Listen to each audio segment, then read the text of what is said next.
मगर कैसे? सिमरन, इसके लिए तुम्हें रोहान को नजरअंदाज करना होगा। ऐसे बिहेव करना होगा जैसे तुम्हारी जिंदगी में उसकी कोई इंपॉर्टेंस नहीं है। रोहान वैसे ही मुझसे नाराज है। अगर मैंने ऐसे कुछ किया तो वो हमेशा के लिए मुझसे दूर हो जाएंगे। ऐसा नहीं होगा। तुम मेरी बात अच्छी तरह सुनो तो सही। देखो, तुमने कोई गलती नहीं की है। ऐसा कुछ नहीं किया है कि तुम्हें अपनी नजरें नीची करनी पड़े, इसलिए तुम अपनी नजरें नीची नहीं करोगे। अब उसे अपने वजूद का एहसास कराओगी तुम। अगर वो तुम्हारी बात सुनने को तैयार नहीं है तो तुम भी उसकी बात नहीं सुनोगी। लेकिन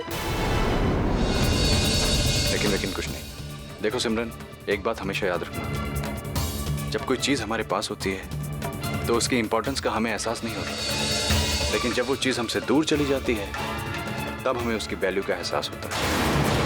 अब तुम रोहान को अपनी वैल्यू का, अपनी इंपॉर्टेंस का एहसास दिलाओ। घर जाओ और ऐसे बिहेव करो जैसे कुछ हुआ ही नहीं।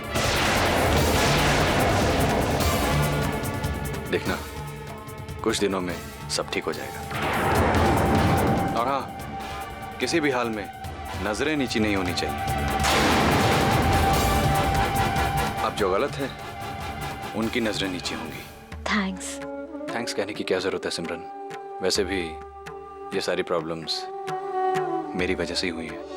अगर मैं घर छोड़कर बाहर नहीं आता और तुम मेरी इस तरह से मदद नहीं करती तो शायद संध्या चाची को ये सब करने का मौका नहीं मिलता।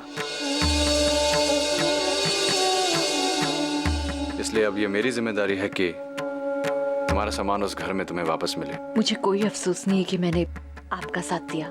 लेकिन अब तुम रोहान के साथ अपने रिश्ते पर ध्यान दो। और अब मैं उस कातिल को ढूंढूंगा जिसने मुझे फंसाया है।